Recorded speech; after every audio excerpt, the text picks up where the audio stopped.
लगभग 14 महीने बाद भी केंद्र सरकार ने किसानों से किए गए वादे को पूरा नहीं किया। आज किसान आंदोलन का दूसरा चरण शुरू करने की घोषणा भी हो सकती है। इस पर आपका क्या कहना है? देखिए, देश में कृषि संकट है और मोदी सरकार ने 3 कृषि कानून ला करके उस संकट को और गहरा किया। उन्होंने किसानों से वादा तो किया किसान आंदोलन उठाने के लिए, लेकिन उसके साथ वादा खिलाफी की और बीच में भी कई आंदोलन हो चुके हैं। हमने राज्यों में राजभवन मार्च किया और भी कई कार्यक्रम लिए। तो किसान आंदोलन लगातार जारी है। हम फिर दिल्ली पहुंचे हैं, अब ऐलान करने पहुंचे हैं कि किसान आंदोलन न रुका है न बंद हुआ है। कृषि संकट का समाधान नहीं होगा, एमएसपी की लीगल गारंटी नहीं होगी, तो देश का किसान देख रहा है, आपकी वादा खिलाफी को भी देख रहा है। हम 24 में बड़ा फैसला लेंगे अगर मोदी सरकार ने हमारी मांगों को नहीं माना तो। लगभग साल भर से ज़्यादा धरना चला दिल्ली में, उसके बाद सरकार ने किसानों से वादा करके नहीं माना।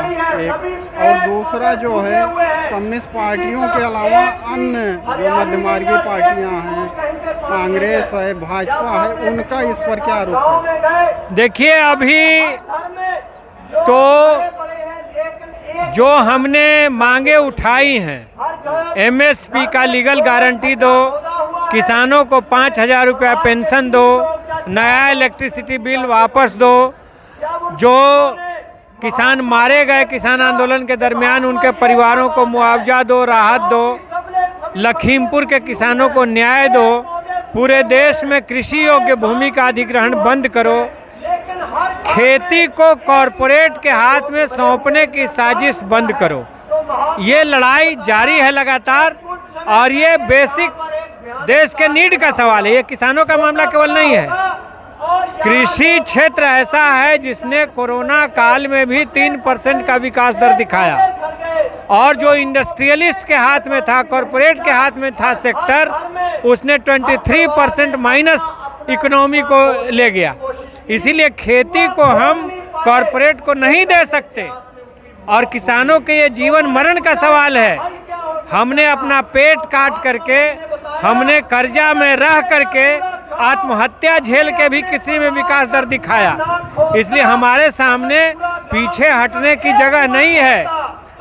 खेती किसान की, ना कि कॉरपोरेट बेईमान की। और अगर मोदी सरकार कॉरपोरेट परस्ती पर अड़ी रहती है तो मैंने आपसे कहा कि हिंदुस्तान का किसान सवाल पूछने आया है कि ये क्यों किया जा रहा है, किसान आंदोलन में फूट डालने की क्यों कोशिश की गई, किसान आंदोलन को देशद्रोही कहने की कोशिश क्यों की गई। इन सारे का जवाब 23 और 24 साल में किसान मांगेगा। अगर उचित जवाब नहीं मिला तो 24 में हम सरकारों को बदल करके कोई किसान पक्षीय सरकार लाएंगे। तो क्या ये संयुक्त किसान मोर्चा किसी राजनीतिक दल को समर्थन देगा 2024 में?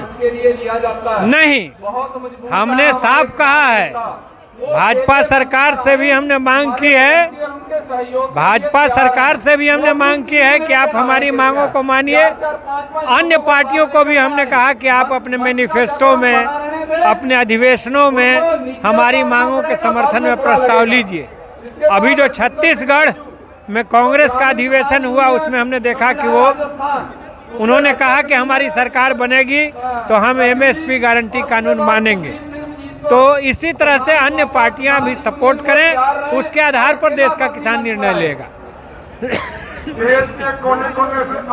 पूरे देश में खेती लगातार घाटे का सौदा बनती जा रही है, वो चाहे गेहूं का हो, धान का हो या फलों का हो, सब्जी की खेती हो। इससे निपटने के लिए क्या मॉडल है? जैसे देखिए, आज़ादी के आंदोलन के बाद, आज़ादी के आंदोलन के दौरान हम केवल अंग्रेजों से नहीं लड़ रहे थे, हम जमींदारी उन्मूलन की मांग कर रहे थे, हम खाद्य सुरक्षा की गारंटी की मांग कर रहे थे, हम इक्वलिटी और डेमोक्रेसी की बात कर रहे थे। तो अब भी ये सवाल है कि हमने सरकार बनाने के बाद शुरू से ही जो पंचवर्षीय योजनाएं बनाई, तो उसमें कृषि सेक्टर को कैसे ताकत दिया जाए, पशुपालन विभाग, सिंचाई विभाग, अन्य चीज़ें, वो तमाम प्रावधान किए, सब कुछ को उल्टा जा रहा है। हम कहना चाहते हैं कि इस पर एक बड़े काम करने की ज़रूरत है कि किसानी को कैसे सपोर्ट दिया जाए। खेती घाटे में अपने आप नहीं है, खेती को घाटा में बना करके रखा गया है कि किसान और बटाईदार खेती छोड़ दें और इस खेती को हम कॉरपोरेट को दे दें। तो ये साजिश हम नहीं चलने देंगे। इसी के लिए देश के किसान एकजुट हुए। अगर एमएसपी मिलेगी